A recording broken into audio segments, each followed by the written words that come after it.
أظلم ممن افترى على الله كذبا صدق اللہ العظیم۔ سورہ زمر کا کچھ حصہ 24ویں پارے میں بھی ہے۔ قرآن کریم کے اندر دنیا کے سارے انسانوں کو دو فریقوں میں تقسیم کیا گیا ہے۔ ایک فریق کافروں کا ہے جو اللہ پر جھوٹ بولتے ہیں اور قرآن اور رسول کریم صلی اللہ علیہ وسلم کا انکار کرتے ہیں، تکذیب کرتے ہیں۔ ان لوگوں کا ٹھکانہ دوزخ ہے۔ اور دوسرا وہ فریق ہے جو انبیاء علیہ السلام اور ان کی اتباع کرنے والوں کا ہے۔ ان کی جزا جنت ہے۔ بندوں پر اللہ کی خصوصی رحمت اور اس کے فضل اور احسان میں سے ایک یہ بھی ہے کہ وہ خطا کاروں، مجرموں اور کافروں کے لیے رحمت اور توبہ کا دروازہ کھلا رکھتا ہے۔ انہیں خود توبہ اور رجوع اللہ کی دعوت دیتا رہتا ہے۔ وہ گناہ گاروں کو مایوس نہیں کرتا بلکہ ان کے دل میں امید کا چراغ روشن کرتا ہے۔ اللہ نے اپنے بندوں کو حکم دیا ہے اور ارشاد ہوتا ہے کہ اپنے رب کی طرف رجوع کرو اور اس کے سامنے جھک جاؤ قبل اس کے کہ تم پر عذاب آئے، پھر تمہاری مدد نہیں کی جا سکے گی۔ بندوں کو توبہ اور انابت کی دعوت دینے کے بعد یہ سورت قیامت کے مختلف مناظر پیش کرتی ہے کہ جب اللہ پر جھوٹ بولنے والوں کے چہرے سیاہ ہوں گے، سور پھونکا جائے گا، سب اللہ کے سامنے پیش ہو جائیں گے، زندگی کا حساب ہوگا اور پھر کافروں کو کھینچ کر دوزخ کی آگ کی طرف لے جایا جائے گا۔ اہل تقویٰ کو جنت میں داخل ہونے کی دعوت دی جائے گی اور فرشتے ان کا استقبال کریں گے اور انہیں سلام کہیں گے اور وہ اللہ کی حمد کرتے ہوئے اپنے مسکن میں تشریف فرما ہوں گے۔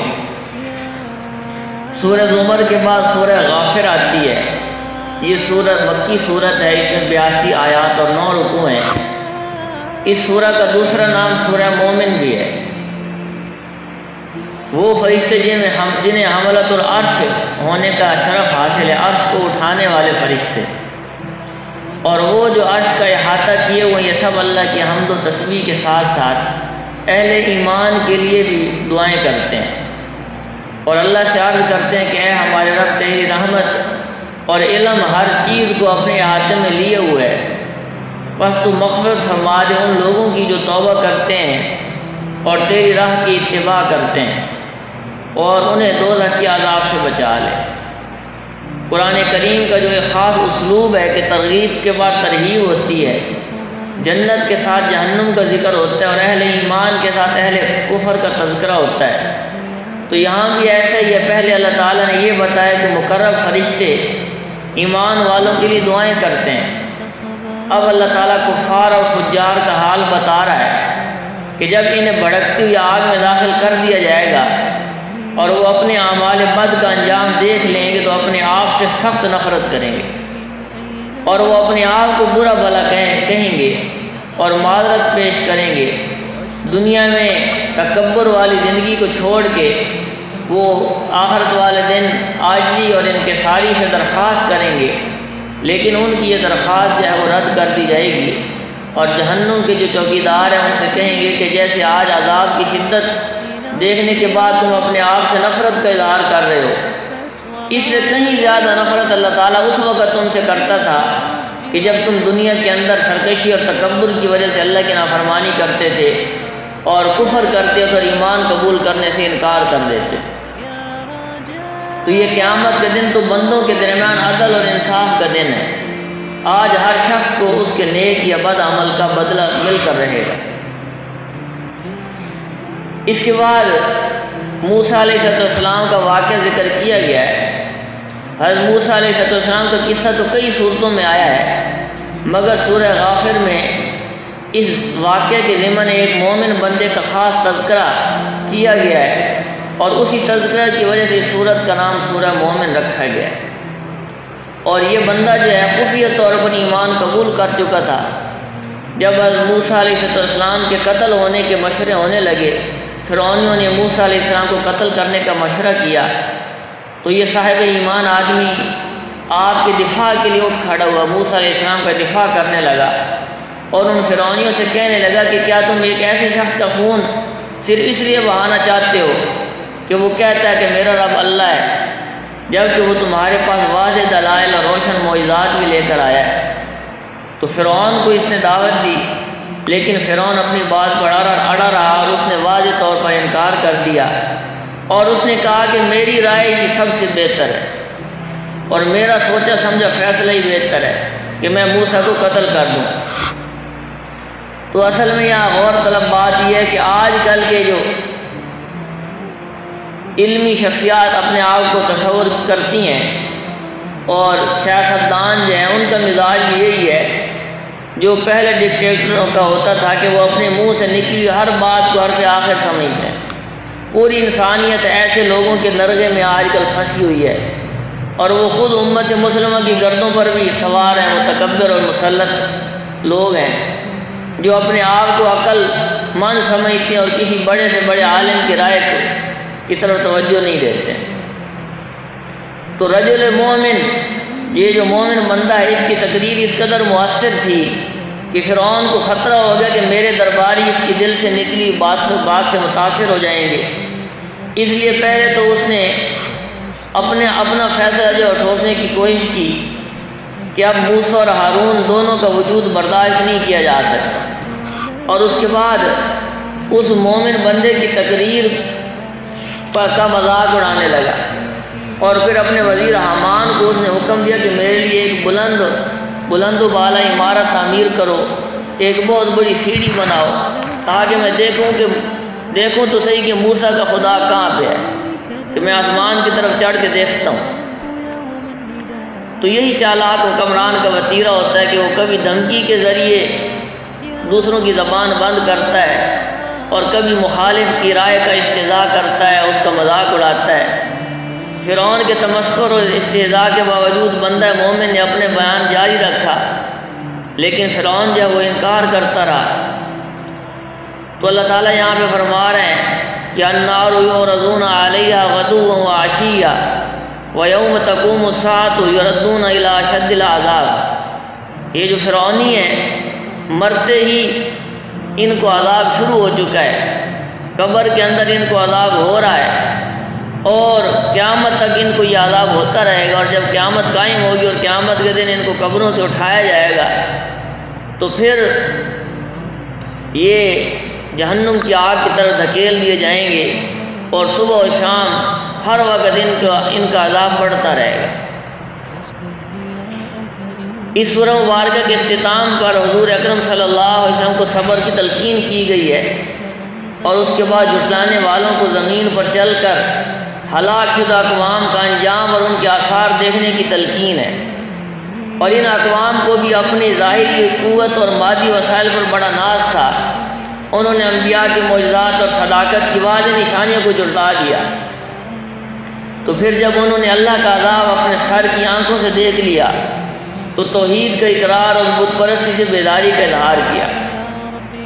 لیکن یہ اقرار اور اظہار ان کے کسی کام نہ آیا، اس لیے کہ اللہ کا یہ قانون ہے کہ متکبر اور سرکش لوگوں کے بارے میں جب وہ اللہ کا عذاب اپنی آنکھوں سے دیکھ لیتے ہیں تو اس کے بعد کا ایمان جو ہے وہ قابل قبول نہیں ہوتا ہے۔ اصل ایمان بالغیب ہے۔ اس کے بعد سورہ فصلت آتی ہے، یہ مکی صورت ہے، اس میں 54 آیات اور 6 رکوع ہیں، اور اس سورہ مبارکہ کو سورہ حامیم سجدہ بھی کہا جاتا ہے، کیونکہ اس سورہ مبارکہ کے اندر ایک سجدہ تلاوت ہے۔ اس سورت کا آغاز جو حروف مقطعات میں سے حامیم کے ساتھ ہوا ہے، اور ایسی صورتوں کی تعداد 7 ہے۔ یہ 7 صورتیں ہیں جن کا آغاز حامیم کے ساتھ ہوا ہے، اور مفسرین کی اصطلاح میں ایسی صورتوں کو حوامیم سبع کہا جاتا ہے، اور ایک نام ان کا آل حامیم بھی ہے۔ اور یہ صورتیں جس ترتیب سے قرآن کریم میں موجود ہیں اسی ترتیب سے نازل ہوئی ہیں۔ ابن مسعود رضی اللہ تعالیٰ عنہ نے ان صورتوں کو قرآن کا حسن قرار دیا ہے۔ ابن عباس رضی اللہ عنہ کا قول ہے کہ ہر چیز کا مغز ہوتا ہے، اور قرآن کریم کا مغز آل حامیم ہے۔ یہ 7 صورتیں ہیں، تو بالترتیب سب سے پہلے سورہ مومن ہے، پھر حامیم سجدہ ہے، اس کے بعد سورہ شورى ہے، پھر زخرف، دخان، جاثی اور احقاف۔ یہ 7 صورتیں لگاتار، اور ہر صورت کا آغاز حامیم سے ہوتا ہے۔ سورہ حامیم سجدہ جو ہے اپنا آغاز قرآن کریم کے ذکر سے کرتی ہے اور بتاتی ہے کہ یہ کتاب اس ہستی کی طرف سے نازل ہوئی ہے جو بے حد مہربان اور انتہائی رحم کرنے والا ہے۔ اس کے بعد یہ سورت مشرکین کے کفر شرک پر تعجب کا اظہار کرتی ہے جو اللہ کی عظمت اور جلال کے آثار دیکھنے کے باوجود انکار کرتے ہیں، اور ان آثار اور دلائل کی نشاندہی کر کے اللہ تعالیٰ نے عاد اور سمود کی